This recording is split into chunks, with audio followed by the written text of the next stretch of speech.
हारे का सहारा, बाबा श्याम हमारा। राजस्थान की उस पावन और रेतीली धरा पर, जहाँ कण कण में भक्ति का वास है, खाटू नगरी की गलियों में एक अत्यंत निर्धन भक्त रहा करता था। दुनिया की नज़र में उसके पास न धन था, न वैभव और न ही कोई सांसारिक सहारा, लेकिन उसके पास वो पूंजी थी जिसे कोई चुरा नहीं सकता, अटूट विश्वास। उसके हृदय की हर धड़कन में बस एक ही गूंज थी, श्याम, श्याम। जब जब शुक्ल पक्ष की एकादशी आती, वह भक्त अपनी श्रद्धा की पराकाष्ठा पर होता। वो निर्जल व्रत रखता और तपती धूप या ठंडी हवाओं की परवाह किए बिना नंगे पांव बाबा के दरबार की ओर चल पड़ता। पैरों के छाले उसे थकाते नहीं थे, बल्कि उसकी मंजिल के और करीब ले जाते थे। बाबा की चौखट पर माथा टेककर, आंखों में आंसू भरकर वो बस यही पुकारता, हे नीले के सवार, दुनिया से हार गया हूं, अब तू ही मेरा एकमात्र सहारा है। मेरा हाथ थाम ले बाबा।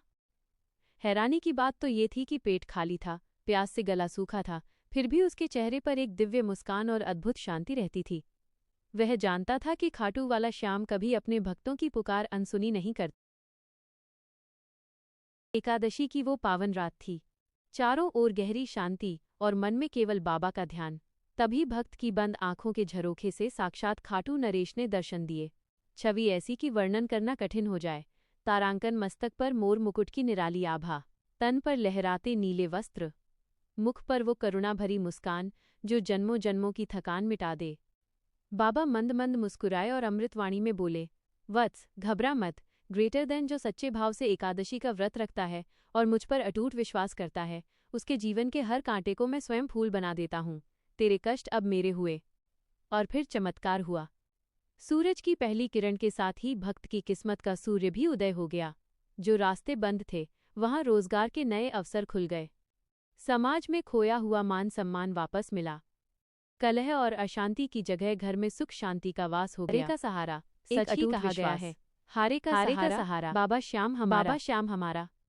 राजस्थान की उस पावन और रेतीली धरा पर, जहाँ कण कण में भक्ति का वास है, खाटू नगरी की गलियों में एक अत्यंत निर्धन भक्त रहा करता था। दुनिया की नज़र में उसके पास न धन था, न वैभव और न ही कोई सांसारिक सहारा, लेकिन उसके पास वो पूंजी थी जिसे कोई चुरा नहीं सकता, अटूट विश्वास। उसके हृदय की हर धड़कन में बस एक ही गूंज थी, श्याम, श्याम। जब जब शुक्ल पक्ष की एकादशी आती, वह भक्त अपनी श्रद्धा की पराकाष्ठा पर होता। वो निर्जल व्रत रखता और तपती धूप या ठंडी हवाओं की परवाह किए बिना नंगे पांव बाबा के दरबार की ओर चल पड़ता। पैरों के छाले उसे थकाते नहीं थे, बल्कि उसकी मंजिल के और करीब ले जाते थे। बाबा की चौखट पर माथा टेककर, आंखों में आंसू भरकर वो बस यही पुकारता, हे नीले के सवार, दुनिया से हार गया हूं, अब तू ही मेरा एकमात्र सहारा है। मेरा हाथ थाम ले बाबा।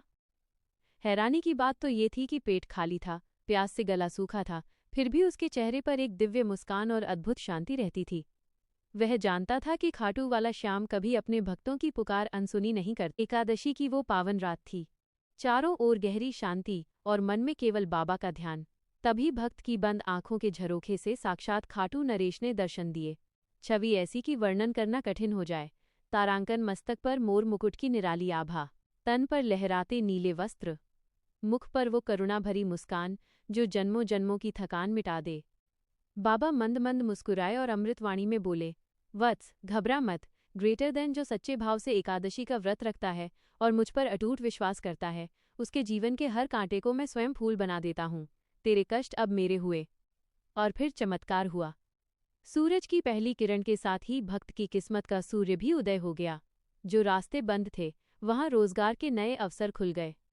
समाज में खोया हुआ मान सम्मान वापस मिला। कलह और अशांति की जगह घर में सुख शांति का वास हो गया। सच ही कहा गया है, हारे का सहारा, बाबा श्याम हमारा। हारे का सहारा, एक अटूट विश्वास।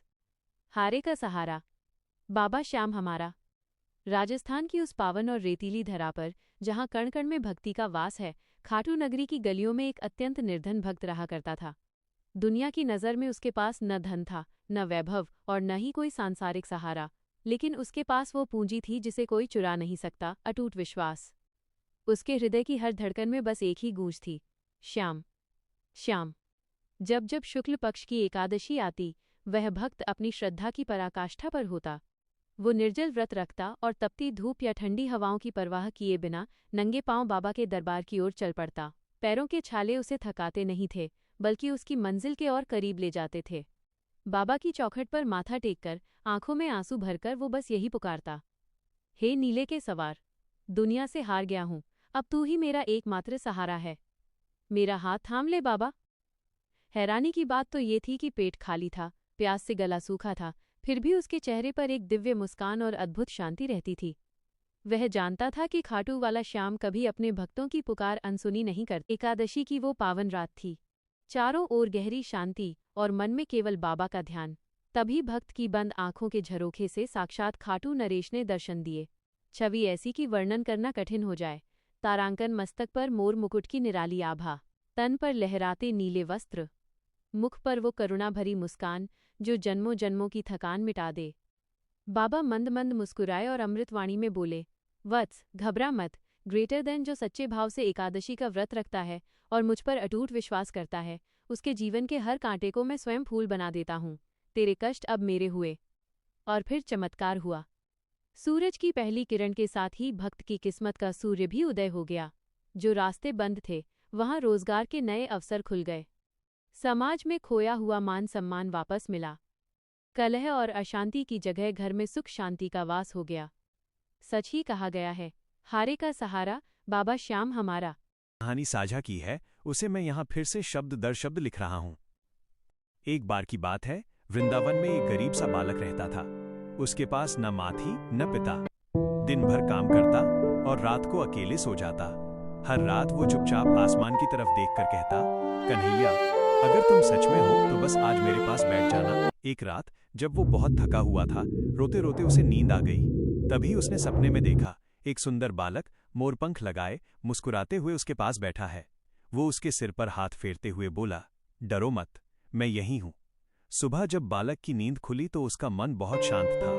पहली बार उसे अकेलापन महसूस नहीं हुआ। उसी दिन से जब भी उसे दुख होता, वो आंख बंद करके कन्हैया को याद करता और उसका मन हल्का हो जाता। कहानी यही सिखाती है, भगवान कृष्ण दिखाई दें या न दें, लेकिन जब भी हम सच्चे मन से उन्हें पुकारते हैं, वो हमारे पास जरूर होते हैं। क्योंकि कन्हैया अपने भक्तों को कभी अकेला नहीं छोड़ते। क्या आप चाहेंगे कि मैं एक बार की बात है, वृंदावन में एक गरीब सा बालक रहता था।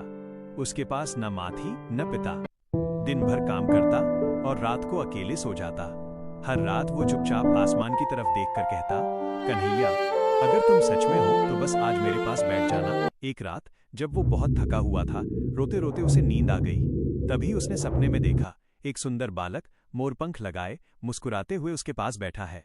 वो उसके सिर पर हाथ फेरते हुए बोला, डरो मत, मैं यही हूँ। सुबह जब बालक की नींद खुली तो उसका मन बहुत शांत था। पहली बार उसे अकेलापन महसूस नहीं हुआ। उसी दिन से जब भी उसे दुख होता, वो आंख बंद करके कन्हैया को याद करता और उसका मन हल्का हो जाता। कहानी यही सिखाती है, भगवान कृष्ण दिखाई दें या न दें, लेकिन जब भी हम सच्चे मन से उन्हें पुकारते हैं, वो हमारे पास जरूर होते हैं। क्योंकि कन्हैया अपने भक्तों को कभी अकेला नहीं छोड़ते।